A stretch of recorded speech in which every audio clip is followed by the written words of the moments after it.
نحمدہ ونصلی علی رسولہ الکریم اما بعد بسم اللہ الرحمن الرحیم السلام علیکم ورحمۃ اللہ وبرکاتہ۔ شروع اللہ کے نام سے جو بڑا مہربان نہایت رحم کرنے والا ہے۔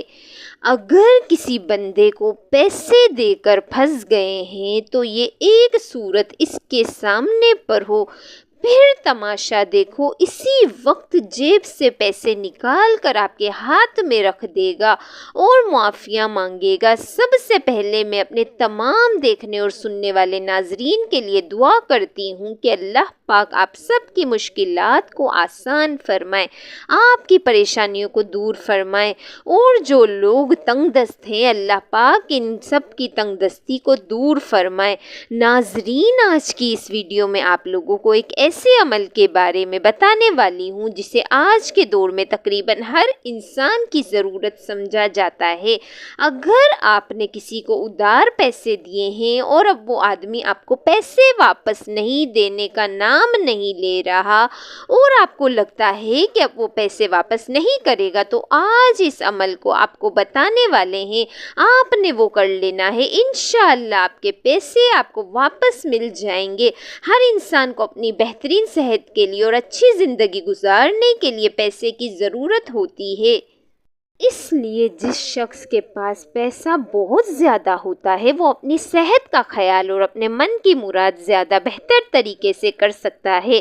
مثال کے طور پر مالدار شخص جس کے پاس کافی پیسہ ہو تو وہ اپنے لیے اچھی اور بہترین خوراک کا بندوبست کر سکتا ہے، اور اگر اس مالدار شخص کو کوئی بیماری لگ جائے تو وہ اس کا اچھا اور بہترین علاج بھی کروا سکتا ہے۔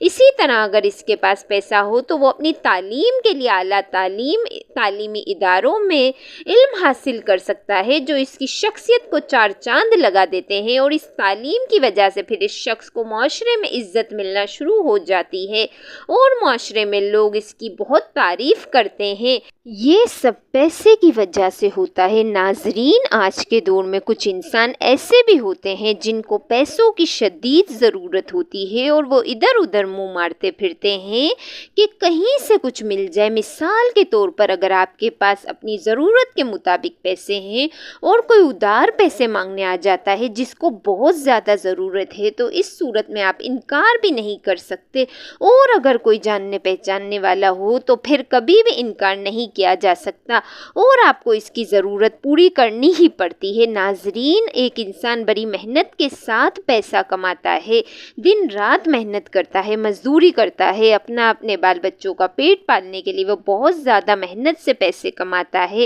اور اگر وہ کسی کو ادھار پیسے دے دے اور ادھار لینے والا اس کے پیسے واپسی نہ کرے تو یہ بہت بڑے افسوس کی بات ہوتی ہے۔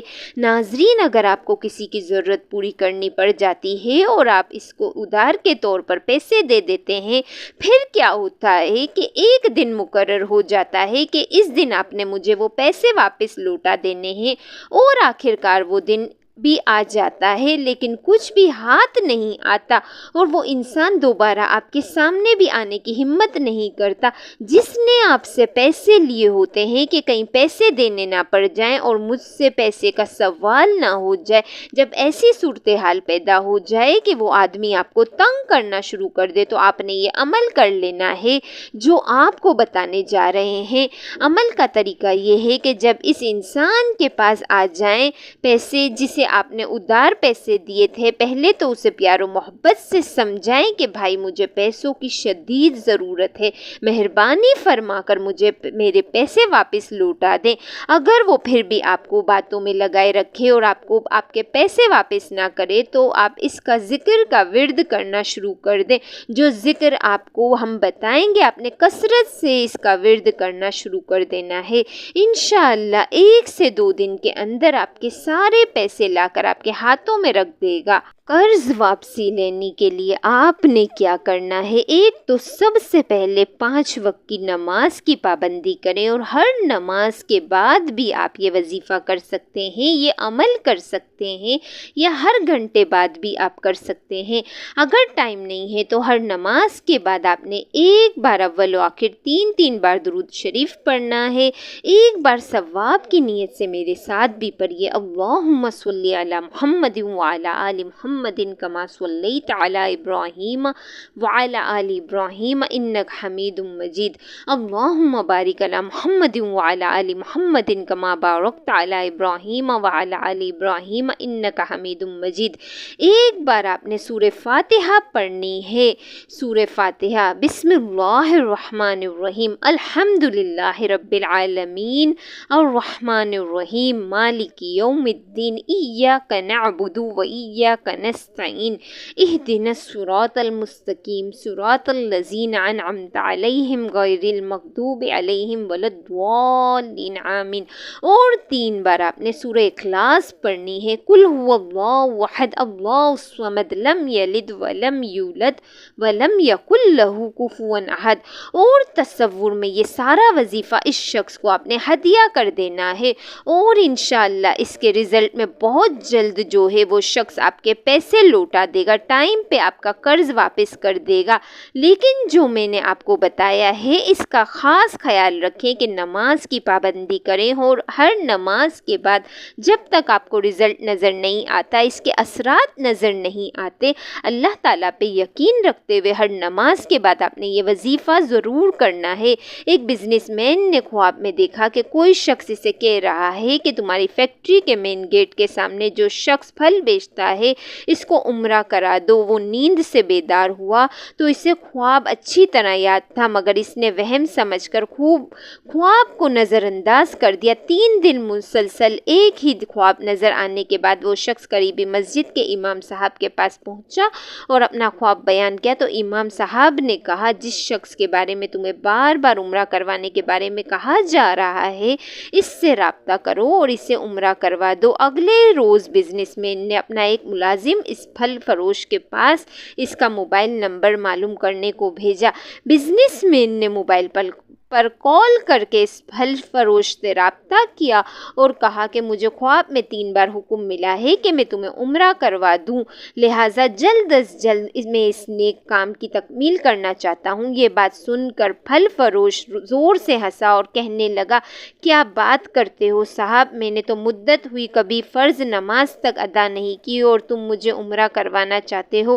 بزنس مین اصرار کرنے لگا اور اسے سمجھایا کہ میرے بھائی سارا خرچ میرا ہوگا۔ بہر کیف خاصی بحث کے بعد وہ پھل فروش اس شرط پر رضامند ہوا کہ ٹھیک ہے میں تمہارے ساتھ عمرہ کروں گا، مگر میرے تمام اخراجات تمہارے ذمہ ہوں گے۔ وقت مقررہ پر جب وہ ایک دوسرے کو ملے تو بزنس مین نے دیکھا کہ واقعی وہ شکل و صورت سے کوئی اچھا انسان دکھائی نہیں دے رہا تھا۔ اس کے چہرے سے آیا تھا کہ وہ نماز بھی کم ہی پڑھتا ہوگا۔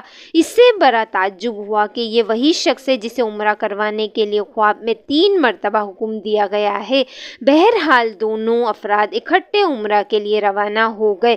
میقات پر پہنچے تو غسل کر کے احرام باندھا اور حرم شریف کی طرف چل پڑے۔ انہوں نے بیت اللہ کا طواف کیا، مقام ابراہیم پر 2 رکعت نماز ادا کی، صفا مروہ کے درمیان سعی کی، اپنے سروں کو منڈوایا۔ اس طرح ان دونوں کا افراد کا عمرہ مکمل ہو گیا۔ اب انہوں نے واپسی کی تیاری شروع کر دی۔ جب حرم سے نکلنے لگے تو پھل فروش بزنس مین سے مخاطب ہوا اور کہنے لگا، صاحب حرم چھوڑنے سے پہلے میں 2 رکعت نفل ادا کرنا چاہتا ہوں، نہ جانے دوبارہ عمرہ کرنا نصیب ہو یا نہ ہو۔ بزنس مین کو اس پر کیا اعتراض ہوتا، اس نے کہا نفل پڑھو اور بڑے شوق سے پڑھو۔ پھل فروش نے اس کے سامنے نفل ادا کرنے شروع کر دیے۔ جب سجدہ میں گیا تو اس کا سجدہ طویل تر ہوتا چلا گیا۔ جب کافی دیر گزر گئی تو بزنس مین نے اسے ہلایا۔ جب کوئی حرکت نہیں ہوئی تو اسے معلوم ہوا کہ پھل فروش کی روح حالت سجدہ ہی میں پرواز کر چکی ہے۔ پھل فروش کی موت پر بزنس مین کو بڑا رشک آیا اور وہ رو پڑا کہ یہ تو بڑے نصیب کی موت ہے، کاش ایسی موت میرے نصیب میں بھی ہوتی۔ اس خوش قسمت انسان کو غسل دیا گیا، خانہ کعبہ میں ہی اس کی نماز جنازہ ادا کی گئی۔ ہزاروں فرزند توحید نے ان کا جنازہ پڑھا۔ وفات کی اطلاع اس کے گھر والوں کو دی جا چکی تھی۔ بزنس مین نے اس کے گھر کے تمام